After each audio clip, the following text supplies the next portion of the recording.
എല്ലാവർക്കും സലു കിച്ചനിലേക്ക് സ്വാഗതം. അപ്പം മഴക്കാലമൊക്കെ ഒന്ന് മാറി കഴിയട്ടെ എന്ന് വിചാരിച്ചിരിക്കുകയായിരുന്നു. കാരണം ഈ പുരയുടെ ഒന്ന് വൃത്തിയാക്കാൻ വേണ്ടിയിട്ട്. അപ്പം കാലാവസ്ഥ ഒന്ന് മാറി കണ്ടപ്പോഴേക്ക് ഇവിടെ ഒന്ന് വൃത്തിയാക്കാണ്. അതായത് ഈ ചക്ക ഉണ്ടോ, ഇതെന്ന് പറഞ്ഞു കഴിഞ്ഞാൽ നമ്മളുടെ ഇവിടുത്തെ ആ പ്ലാവിൽ നിന്നുള്ള ചക്കയാണ് കേട്ടോ. ഫസ്റ്റ് ഞങ്ങൾ ഇത് കഴിക്കാനായിട്ട് പോവാണ്. അപ്പൊ ഇത്രയും നാള് നമുക്ക് അത് പറിക്കാൻ പറ്റാത്തത് കൊണ്ട് പറിച്ചിട്ടില്ലായിരുന്നു. അപ്പൊ ഇപ്പം ആള് ക്ലീൻ ചെയ്യാൻ വന്നപ്പം പുള്ളിക്കാരൻ തന്നെ മുകളിൽ കയറിയിട്ട് ഈ ഒരു ചക്ക തന്ന്. ഒരു 4-5 ചുള മാത്രമേ ഉള്ളൂ. ഇത് കൂഴച്ചക്കയാണെന്നാണ് തോന്നുന്നത് കേട്ടോ കഴിച്ചപ്പോഴേക്ക്. അപ്പം മധുരം ഉണ്ട് നല്ല, പക്ഷെ ഒരു ആരോഗ്യമില്ലാത്ത ചക്ക പോലെയാണ് ഇരിക്കുന്നത്. അപ്പൊ ഇന്നിപ്പം ഈ ഒരു പുരയുടെ വൃത്തിയാക്കാനുള്ള കാര്യം എന്താന്ന് വെച്ചാല് ഒരുപാട് നാളത്തെ എൻ്റെ ഒരു ആഗ്രഹം നടത്താൻ വേണ്ടിയിട്ടാണ്. അത് നിങ്ങളിലേക്കൊന്ന് ഷെയർ ചെയ്യാൻ കൂടിയാണ് ഇപ്പൊ ഇതിപ്പം വൃത്തിയാക്കി എടുക്കുന്നത്. അപ്പൊ ഇതിങ്ങനെ എടുക്കുമ്പോഴേക്കും അതിന്റെ പകുതിയുള്ള പീസാണ് ഇത് കേട്ടോ. ഞാൻ പറഞ്ഞില്ലേ, ഒരു ഭാഗത്തിലത്തെ ഒരു 3 ചോള മാക്സിമം അതിലുണ്ടായിരുന്നുള്ളൂ. അപ്പൊ അടുത്തത് നിസാർക്ക് കൈ കൊണ്ട് എടുക്കുമ്പോ തന്നെ അതിങ്ങനെ ഇളകി വരുന്നുണ്ട്. അപ്പൊ അതങ്ങോട്ട് ഇത്ര തന്നെ ഉള്ളൂ ഇതിന്റെ അകത്തുണ്ടായിരുന്ന ചോള.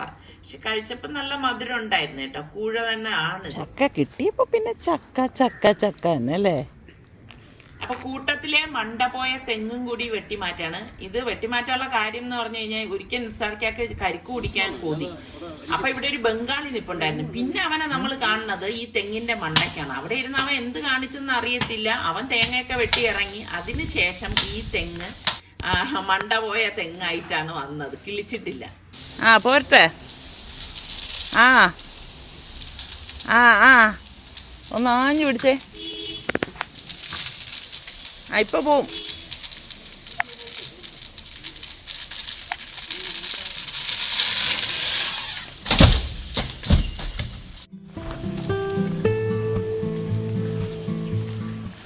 വലിയ എന്തോ സംരംഭം കഴിഞ്ഞു വരണതുപോലെ.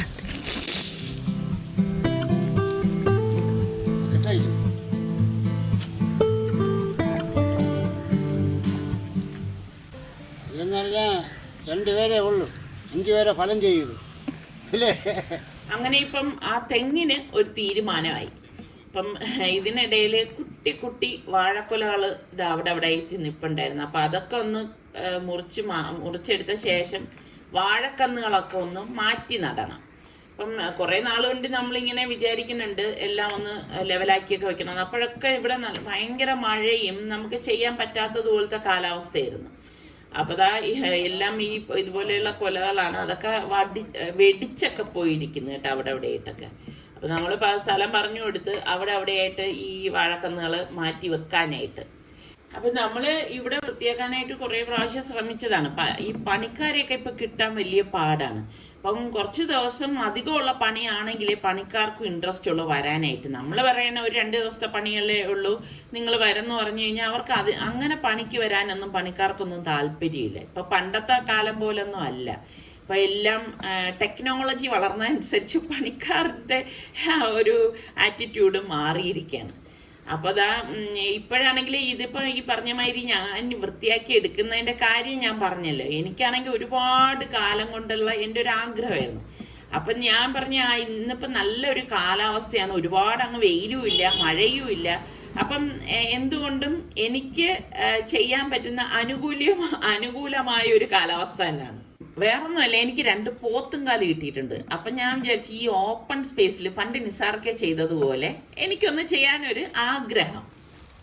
അങ്ങനെ ഇപ്പം അവിടെ നമ്മുടെ ഇവിടെ കുറച്ച് ചുടുകട്ട ഇരുന്ന് കേട്ടോ. അപ്പൊ അതൊക്കെ എടുത്ത് വെച്ചിട്ട് അടുപ്പ് കൂട്ടി കത്തിച്ചിരിക്കുകയാണ്. അപ്പൊ ഞാൻ ഉരുളിയിലേക്ക് കുറച്ച് നെയ്യ് കുറച്ചേ എടുക്കുന്നുള്ളൂ കേട്ടോ. വെളിച്ചെണ്ണയാണ് ബാക്കി ഒഴിക്കുന്നത്. അതും കുറച്ച് മതി, ഇത്രയും മതി.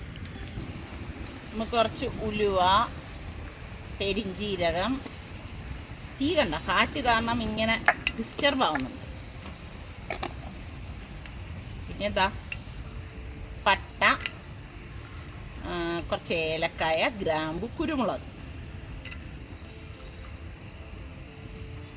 എൻ്റെ വലിയൊരു ആഗ്രഹമാണ് കേട്ടോ ഇങ്ങനെ ഒരു കുക്കിംഗ് എന്ന് പറയണത്, പ്രത്യേകിച്ച് ഈ ഒരു പറമ്പിൽ. ഞാൻ ഇവിടെ കുറച്ച് കറിവേപ്പില, സവാള, പച്ചമുളക്, ഇഞ്ചി, വെളുത്തുള്ളി പേസ്റ്റ് ഒക്കെ എടുത്തിട്ടുണ്ട്. അപ്പോൾ ഇതെല്ലാം മൊത്തത്തിൽ ഞാൻ ഇതിലേക്ക് അങ്ങ് ഇടുവാണ് കേട്ടോ. ആദ്യം നമ്മുടെ ഇതോടൊപ്പം തന്നെ ഞാൻ പച്ചമുളകും കൂടി ചേർത്തത് ഇതുപോലെ ഒന്ന് ഇളക്കി കൊടുക്കാണ്. ഇത് ഉടൻ തന്നെ ഞാൻ ഇഞ്ചി വെളുത്തുള്ളി പേസ്റ്റ് ഇതിലേക്ക് ചേർത്തിട്ടുണ്ട്. അപ്പൊ നമ്മൾ ഈ ഗ്യാസിൽ വെച്ച് ചെയ്യുന്നത് പോലെ അല്ല അടുപ്പത്താവുമ്പോ കേട്ടോ. പെട്ടെന്ന് ഇത് നമുക്ക് റെഡിയായി കിട്ടും. അപ്പൊ ടപ്പേന്ന് കാര്യങ്ങൾ ചെയ്യണം. അപ്പൊ ഒപ്പം തന്നെ ഞാൻ സവോളയും കൂടി ഇതിലേക്ക് ഇട്ടിട്ട് ഒന്ന് വഴറ്റിയെടുക്കാണ്. ശരിക്കും പറഞ്ഞാൽ പെട്ടെന്ന് റെഡിയാവും. എൻ്റെ മനസ്സിൻ്റെ ഒരു സന്തോഷം എന്ന് പറഞ്ഞു കഴിഞ്ഞാൽ ഇതുപോലെ റിലാക്സ് ചെയ്ത് ഇവിടെ വന്നിരുന്ന് കുക്ക് ചെയ്യുമ്പോൾ ഫസ്റ്റ് ടൈമാണ് ഇവിടെ കുക്ക് ചെയ്യണത്. ഒരുപാട് നാൾ കൊണ്ടുള്ള എൻ്റെ വലിയൊരു ആഗ്രഹമായിരുന്നു. പക്ഷെ വാസിയെണ്ണം വിചാരിച്ചപ്പോഴാണ് എനിക്ക് ഇവിടെ കുക്ക് ചെയ്യാൻ പറ്റിയത്. കാരണം ഇവിടെയൊക്കെ ഒന്ന് വൃത്തിയാക്കിയപ്പോൾ.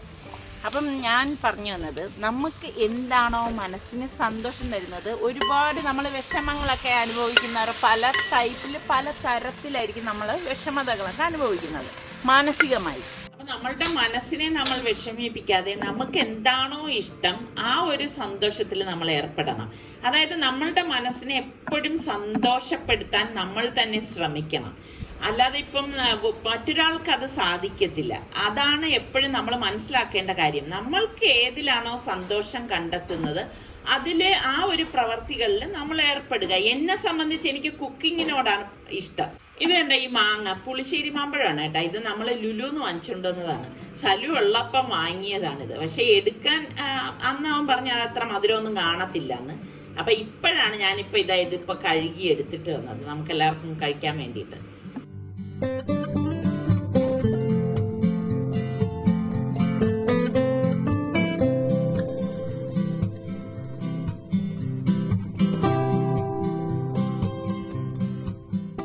അരുവിനെ ഇത് വിധിച്ചില്ല. ഞാൻ അവൻ്റെ അടുത്ത് ഇത് കഴിച്ചിട്ട് പോകുന്ന പറഞ്ഞു.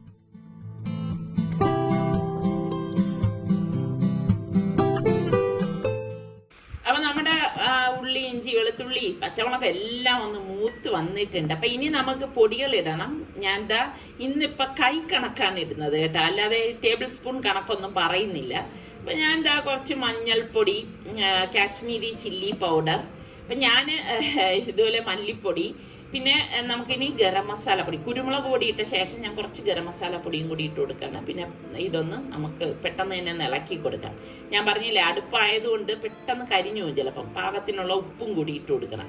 ഈ അടുപ്പിന്റെ പാചകം എന്ന് പറഞ്ഞു കഴിഞ്ഞാൽ നമ്മൾ വിചാരിക്കും നല്ല എളുപ്പമാണെന്ന്. നല്ല എക്സ്പേർട്സിന് മാത്രമേ കരിയാതെ എടുക്കാൻ പറ്റൂ. ഇത് കണ്ട, ഞാൻ പറഞ്ഞില്ലേ 2 പോത്തുംകാല് ഉണ്ടെന്ന്. അപ്പം ഈ പോത്തുംകാല് കഴുകി എടുത്തോണ്ട് വന്നതാണ്. അപ്പൊ അത് ഇതിലേക്ക് ഇട്ടിട്ടാണ് നമ്മൾ ഇനി ഇത് ഇളക്കിയെടുക്കുന്നത്. അപ്പൊ ഈ 2 പീസ് കണ്ടെന്നും നിങ്ങൾ അന്ന് ഇവിടെ ഒന്നും വേണ്ട കേട്ടാ. ഇത് ഇത്രയേ ഉള്ളൂ. ഇതിന്റെ അകത്തൊന്നും പ്രത്യേകിച്ചൊന്നും കാണത്തില്ല. അപ്പൊ ഇത് ഒന്ന് ഇളക്കി ഇട്ട് കൊടുക്കാണ്. ഇനി നമുക്കിതിലേക്ക് കുറച്ച് ആവശ്യത്തിനുള്ള വെള്ളം ഒഴിച്ചു കൊടുക്കാം. അല്ലെങ്കിൽ എന്താ വെച്ചാല് അടിക്ക് പിടിക്കുകയും ചെയ്യും. ഇത് വേഗത്തുമില്ല. ഇതൊരു 2-3 മണിക്കൂറെങ്കിലും ഇരുന്ന് വേകേണ്ട സാധനമാണ് കേട്ടോ. അപ്പം ഈ വിറകടുപ്പിൽ എരിഞ്ഞെരിഞ്ഞ് വേണം ഇരുന്ന് വേകാനായിട്ട്. അപ്പൊ വെള്ളം ഞാൻ ഒഴിച്ച ശേഷം ഒന്ന് ഇളക്കിയിട്ടിട്ട് ഇനി നമുക്കിത് മൂടി വെച്ചിട്ട് വേണം റെഡിയാക്കി എടുക്കാൻ. അതവിടെ വേഗണ സമയം കൊണ്ട് ഞാൻ മറ്റൊരു പുളിശ്ശേരി മാമ്പഴം അകത്താക്കാൻ പോവാണ്. ഇത് കണ്ടോ എന്താണ് ഇല? ഇവിടെ കുറേ ഇതുപോലെ ഇലകൾ കിടന്ന് അതിന്റെ അസ്ഥികൂടമായി കിടക്കുന്നുണ്ട്. ഇതിലൊക്കെ നല്ല പെയിന്റിങ് ചെയ്താൽ നന്നായിരിക്കും. അപ്പൊ വാസിയണ്ണൻ അവിടെ വാഴകളൊക്കെ മാറ്റി വാഴക്കന്നുകൾ മാറ്റി നട്ട് തടമൊക്കെ എടുക്കുന്നുണ്ട്. അപ്പം ഇന്നിപ്പം ഇതെല്ലാം നല്ല നീറ്റായി കിട്ടും എന്ന് തന്നെയാണ് വിശ്വസിക്കുന്നത്. എന്തായി എന്ന് വെച്ചാൽ ഇതായി റെഡിയായെന്നല്ല, അവസ്ഥയെ മറിച്ചിടാനുള്ള സമയം. നമ്മളെ ഉരുളി ഒന്ന് മാറ്റണം അല്ലേ? മാറ്റാനൊന്നുമല്ല, ഇത് ഇന്ത്യയിലെ ഉരുളിയാണ്. ഇങ്ങനെ തന്നെ അല്ലാന്ന് ഇത്രയും വലുത് ഇങ്ങനെയുള്ള പോത്തുംകാലൊക്കെ ചെയ്യാനായിട്ട്. നമ്മളിനി നമ്മൾ കല്യാണം നടക്കാൻ പോണോ? അതിന് തിരിച്ചത് മതി. ഇതിപ്പോ തിരിച്ചിട്ടതാ. അങ്ങനെ കുറച്ചു നേരം ആവട്ടെ. ഇതിങ്ങനെ കിടന്ന് വെന്ത് വരണം.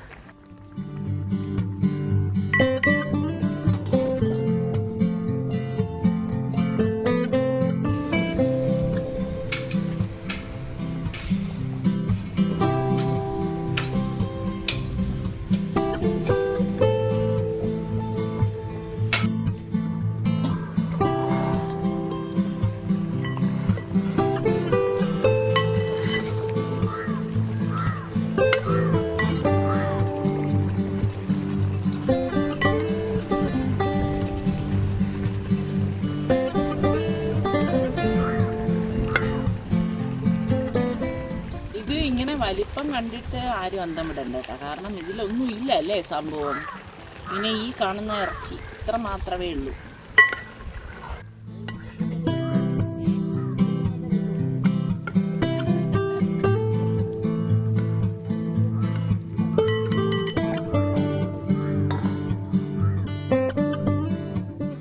കാറ്റ് കുറഞ്ഞല്ലേ? ഇതിനുമുമ്പ് നല്ല കാറ്റായിരുന്നല്ലേ ഇതിനു മുമ്പ്? നല്ല കാറ്റായിരുന്നു. ഇരിക്കുന്ന കാറ്റിങ്ങനെ ഇടയ്ക്കിടയ്ക്ക് വന്നുകൊണ്ടിരിക്കും കേട്ടോ. നല്ല സുഖമുണ്ട്. പിന്നെ ഇങ്ങനെ താങ്ങാൻ ആളുള്ളത് കൊണ്ട് ഇങ്ങനെ ചാരി കിടക്കാൻ താങ്ങുള്ളിടത്ത് തളർച്ചയില്ല. താങ്ങാൻ ആളുള്ളിടത്ത് തളർച്ചയില്ല. എനിക്ക് താങ്ങാനുള്ള ആളിതാ വാഴയാണ്. അതുകൊണ്ട് തളർച്ചയില്ല. കാണിച്ചു തരാം അവസ്ഥ എന്താണെന്ന്. ഞാൻ ഇതിനാണ് ഒരു ടവലും വെച്ചിരിക്കുന്നത്. വാവ്, സൗണ്ട് കേട്ടോ. 1 മണിക്കൂറായെന്ന് തോന്നുന്നു ഏകദേശം. ഒന്നല്ലോ, ഒന്നീ കൂടുതലായി. ആവട്ടെ, അവിടെ വെറുതെയൊന്നും ഇല്ലല്ലോ.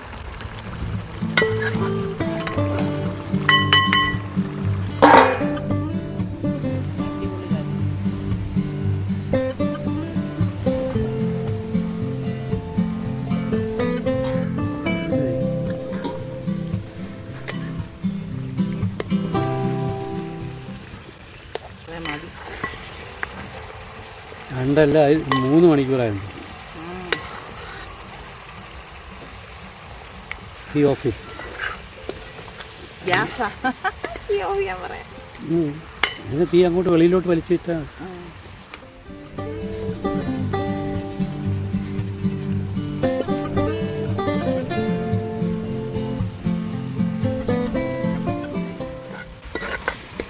അതിൻ്റെ ആ എണ്ണയൊക്കെ ഇറങ്ങി തെളിഞ്ഞ് അതന്നെ തെളിഞ്ഞ് നല്ലൊരു പരുവ്.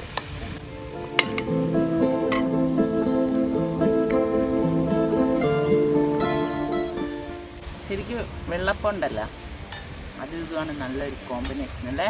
വെള്ളപ്പം ആകുമ്പോൾ കട്ടി പറഞ്ഞു. കഴിച്ചാൽ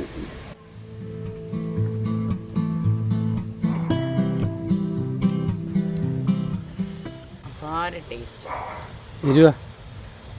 എരിവൊക്കെ പരുവോ? എരിവൊക്കെ പരുവം.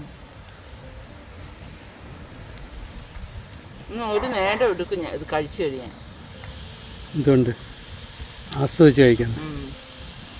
ആണ് ഇതിനകത്തുള്ള സംഭവം ഊറിയെടുക്കണം. നല്ല ചൂടും ഇങ്ങനെ ഇരുന്ന് തിളച്ചോണ്ടിരിക്കല്ലേ.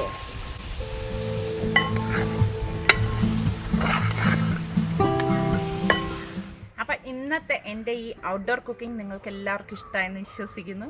അപ്പം ഒരുപാട് നാളുള്ള എൻ്റെ ഒരു വലിയൊരു ആഗ്രഹം തന്നെയായിരുന്നു. അപ്പം എങ്ങനെ ഉണ്ടായിരുന്നു എന്ന് നിങ്ങൾ എല്ലാവരും ഒന്ന് കമൻറ്റ് ചെയ്യണം കേട്ടോ. അപ്പം ഇതുപോലെയുള്ള നമുക്ക് നല്ല ഔട്ട്ഡോർ കുക്കിങ്ങോ അല്ലെങ്കിൽ നോർമൽ കുക്കിങ്ങോ ഒക്കെ ആയിട്ട് നമുക്ക് വീണ്ടും കാണാം. അതുവരയ്ക്കും എല്ലാവർക്കും ബൈ.